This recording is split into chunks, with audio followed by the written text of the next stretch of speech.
So I don't really have any concrete video ideas recently. I was hoping to eventually get my hands on some of the new reboot diecasts, although those taking their sweet time to come out in my local area. And other projects have been going through development hell as well, so I suppose I can go through my model plans for the future. Basically every engine I hope to make at some point. I think it'll be fun, as I think my ideas are just kind of batshit insane, for lack of a better term. But nothing is guaranteed to be made, and none of these are immediate per se. Although once I have my own place and more space for models and a full layout, some of these might become a reality. Emphasis on might. But now then, let's jump in. Let's segment this by franchise. We'll start with Nintendo engines first. I've always loved Nintendo's general art direction for their games, and their steam locomotive designs are probably my favorites of gaming, to be honest. First up is this little 040 from Zelda Spirit Tracks. This engine also appeared in the Smash Ultimate game as a fighting stage. I just love this goober of an engine. I mean, look at it. It's so goofy. This will require 3D printing a body shell and probably even kit basting a chassis.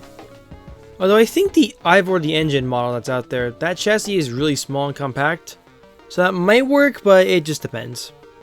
But I'll have to wait until the future when I have more space.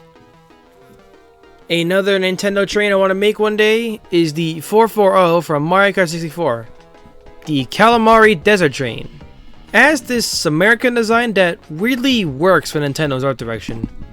440 chassis are all over the market, at least in the United States, so making this engine wouldn't be too hard.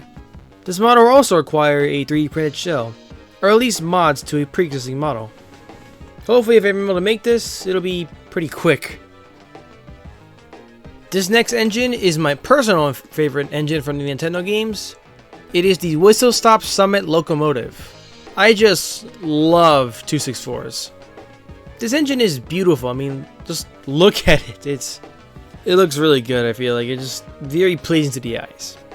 I think the best way to go about making this engine would be to source an American model for the chassis and add on the rear bogies, along with the 3D printed custom body shell. As the closest thing in ready to run is the C62, which is a 464. Now still require mods, and I am not paying $1,300 for an HO scale C62. That is just not happening. Like, there's no way. But one day I might be able to make this model in some way. Next up is the Paper Mario Color Splash Sunset Express. This is a similar case to the Calamari Desert engine, although this one will be 100% harder to make out of the two 440s.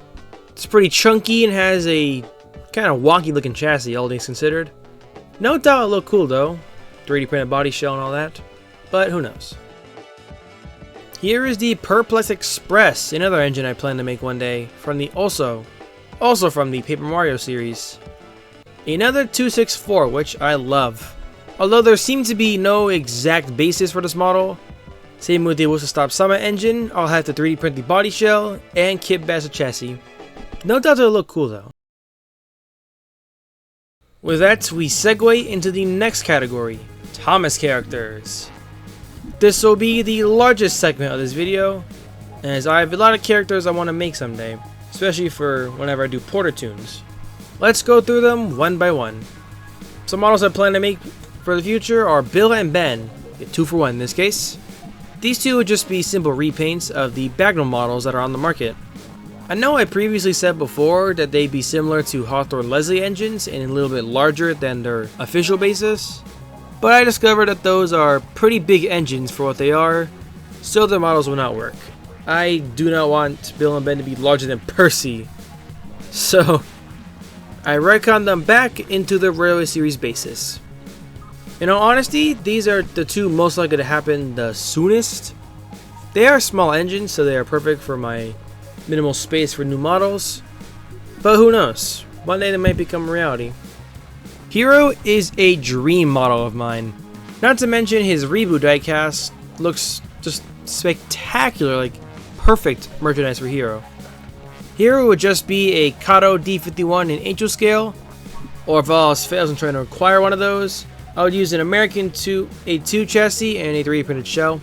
But ideally, I would like to use a Kato D51. But hopefully, I'll be able to find a D51 for a good price one day. Believe it or not, Bear was at the top priorities for me. That was until the tariffs hit the model market.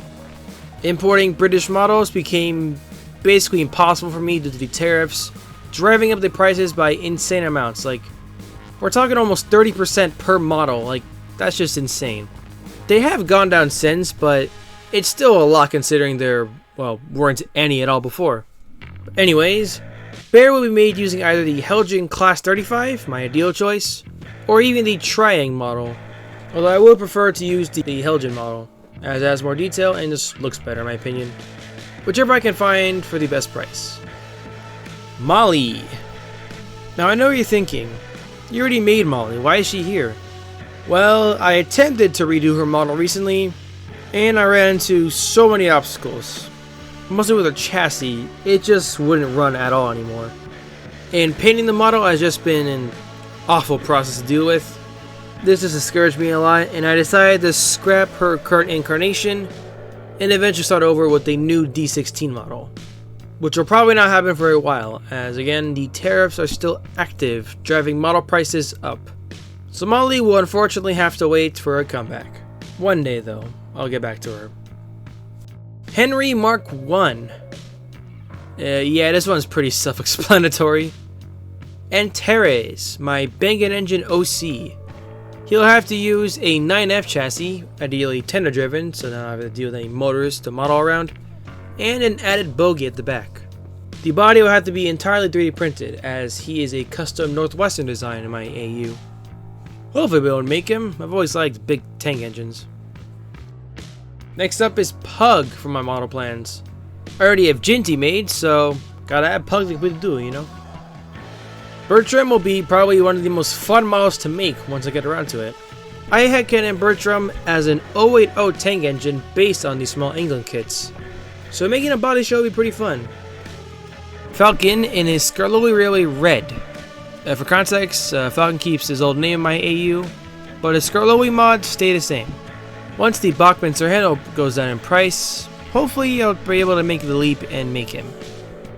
Duncan will be an interesting model to make. He'll just be a 3D printed body shell on top of an N-scale Percy chassis. I think that's what everyone uses, I believe.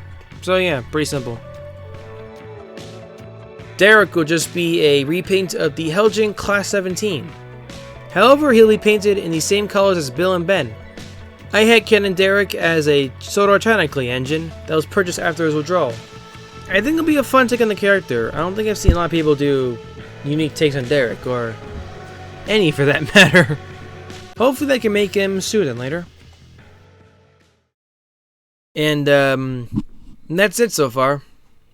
That is every model train I plan to make one day. It was a lot of fun to finally sit down and list my crazy ass modeling plans.